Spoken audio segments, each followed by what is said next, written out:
माननीय अध्यक्ष महोदय, अंतिम आठवडा प्रस्ताव व 293 वर विरोधी पक्षाने मांडलेला मुद्दा खंडन करण्यासाठी बोलण्यासाठी मी या ठिकाणी उभा आहे। मला बोलण्याची संधी दिल्याबद्दल प्रथमतः आपले आभार मानतो। अध्यक्ष महोदय, महाराष्ट्र राज्याचे इन्फ्रामॅन असलेले मुख्यमंत्री आदरणीय देवेंद्रजी फडणवीस साहेब यांच्या नेतृत्वात हे महासरकार शिक्षण, रोजगार, महिला, शेती, उद्योग सर्वच विषयामध्ये अत्यंत प्रभावी व दमदार अशी कामगिरी करत आहे। विशेषतः राज्यातील युवकांना रोजगार उपलब्ध होण्यासाठी हे सरकार प्रभावीपणे काम करत असताना मी ह्या सर्व मुख्यमंत्री व मंत्री महोदयांचं सर्वांचं अभिनंदन करतो। महाराष्ट्र राज्य प्रगतीपथावरती होत असताना माझ्या सोलापूर शहराला देखील मुख्यमंत्री देवेंद्र फडणवीस साहेबांच्या माध्यमातून भरपूर अशा सुविधा व मागण्या पूर्ण होत आहेत। विशेषतः अनेक वर्षापासून रखडलेल्या सोलापूरच्या विमानसेवेचा प्रश्न देखील मुख्यमंत्र्यांच्या माध्यमातून पूर्ण झालेला आहे। सोलापूरच्या गोव्याची विमानसेवा देखील सुरू झालेली आहे। अगदी जून जुलैच्या ऑफ पिरियडमध्ये सुद्धा भरभरून असा प्रतिसाद गोव्याच्या विमानसेवेला मिळाला। सोलापूरकरांची जी अपेक्षा होती की मुंबईला विमानसेवा सुरू झाली पाहिजे, ती सेवा मागच्या 3 महिन्यापूर्वी मिळालेली आहे। त्यालाही सोलापूरकर अतिशय चांगल्या प्रमाणात प्रतिसाद देत आहेत। विमानसेवेमुळे सोलापूर हे जगाच्या नकाशावर आल्यामुळे आज सोलापूरचा विकास खऱ्या अर्थाने होण्याला सुरुवात झालेली आहे। अनेक वर्ष सोलापुरातील तरुण जी स्वप्न पाहत होती ती म्हणजे सोलापूरला IT पार्क व्हावं। त्याचं कारण सुद्धा अध्यक्ष महोदय, जवळपास 3 लाखाहून अधिक सोलापूरचे तरुण हे पुणे असतील, हैदराबाद असतील, बेंगलोर असतील या ठिकाणच्या IT कंपनीमध्ये काम करतात। विशेषतः IT कंपनीच्या मोठ्या पदावरती काम करतात।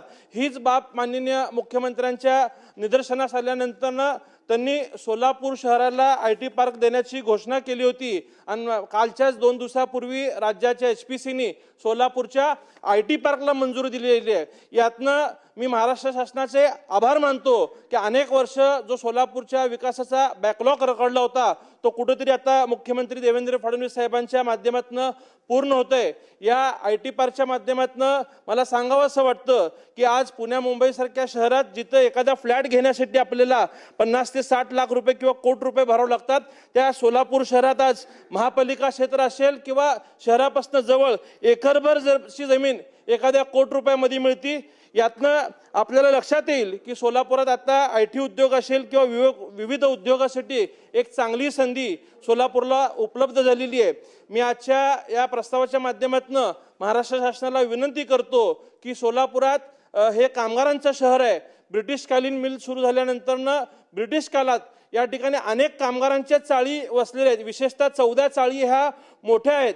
त्या 100-150 वर्षापूर्वी त्या ठिकाणी कामगार राहतात। 10,000हून अधिक कामगार राहत आहेत। आज ह्या चाळी दुमजली आहेत। 100 वर्ष या चाळींना पूर्ण झालेलं आहे। या चाळींचा पुनर्विकास होणं गरजेचं आहे।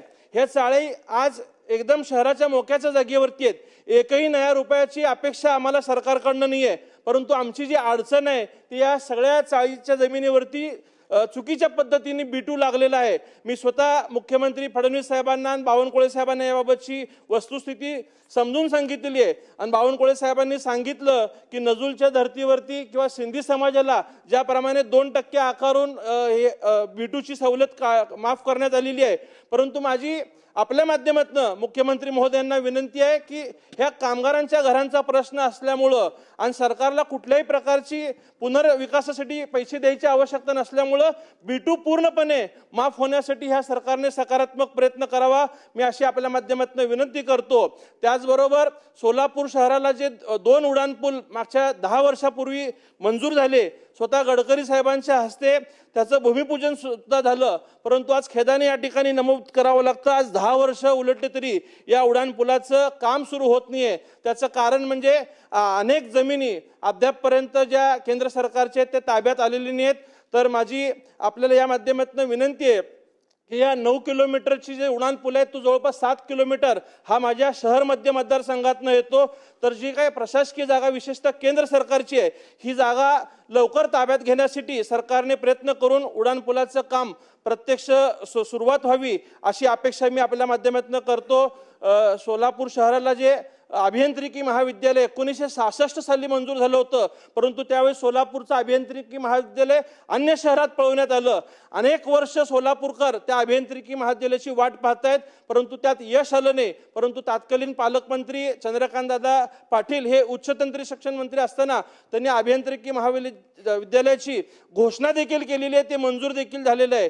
मी मुख्यमंत्री देवेंद्र फडणवीस साहेबांकडे याचा पाठपुरावा करतोय की जे सोलापूरचं तंत्रनिकेतन आहे त्याची जवळपास 34 एकर जागा आहे, सर्व प्रशस्त अशी इमारत आहे आणि स्टाफ सुद्धा उपलब्ध आहे.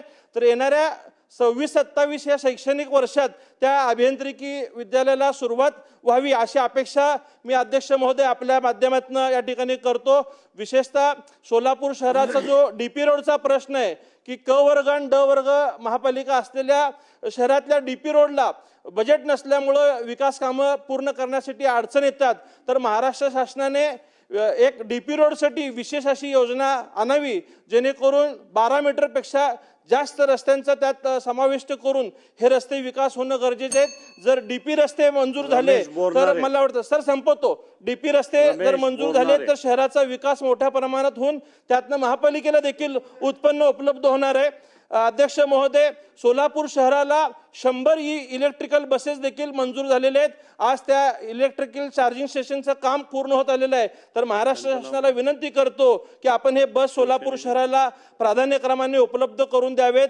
आज सभागृहात या ठिकाणी मंत्री नितेश राणे साहेब उपस्थित असल्यामुळे एक मुद्दा अध्यक्ष महोदय मी आवर्जून या ठिकाणी मांडतो की गोरक्षणासाठी सरकार अतिशय चांगल्या पद्धतीने मदत करताय. वारंवार जे लोक गो तस्करी करतात त्यांच्यावरती मकोका अंतर्गत कारवाई करण्यासाठी हे शासनाने यापूर्वीच निर्णय घेतलेला आहे.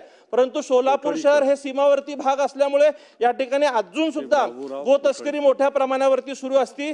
तर ज्या ठिकाणी जे वाहनं एकपेक्षा अधिक वेळा गो तस्करीमध्ये आढळून येतील अशा वाहनांवरती स्क्रॅप करण्याची तरतूद ह्या सरकारने करावी अशी मागणी मी आपल्या माध्यमातून करतो. विशेषतः राणे साहेबांनी यात लक्ष घालावे मी अशी विनंती करतो. माझ्या अक्कलकोट रोड MIDC ला मागच्या 15-20 वर्षापासून कुठल्याही प्रकारच्या सुखसुविधा किंवा रस्ते यापूर्वीच्या आमदारांनी दिल्या नव्हत्या, परंतु जवळपास 56 कोटी रुपयाच्या रस्त्यांना मंजुरी मुख्यमंत्री महोदयांनी दिलेली आहे. यासाठी मी मुख्यमंत्री महोदयांचे आभार मानतो.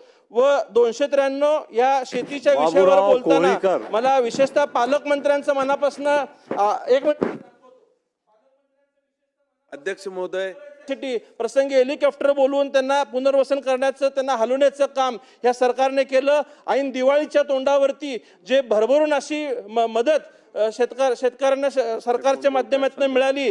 विशेषतः पूर्ण दिवाळीचा फराळ असेल, महिनाभराचं धान्य असेल आणि सोलापूरचे पालकमंत्री जयकुमार गोरे साहेबांनी तर महिलांना साडी चोळीचा सन्मान केला, पण पुरुषांना पूर्ण पोषक असं लोकांना आपलंसं वाटणार हे प्रभावी सरकार यांनी काम केलेलं आहे. अनेक जे विषय या ठिकाणी मी आज मांडलेले आहेत ते येणाऱ्या काळात सरकारच्या माध्यमातून पूर्ण होईल अशी अपेक्षा या ठिकाणी करतो. आपण मला बोलण्याची संधी दिल्याबद्दल आपले आभार मानतो. धन्यवाद.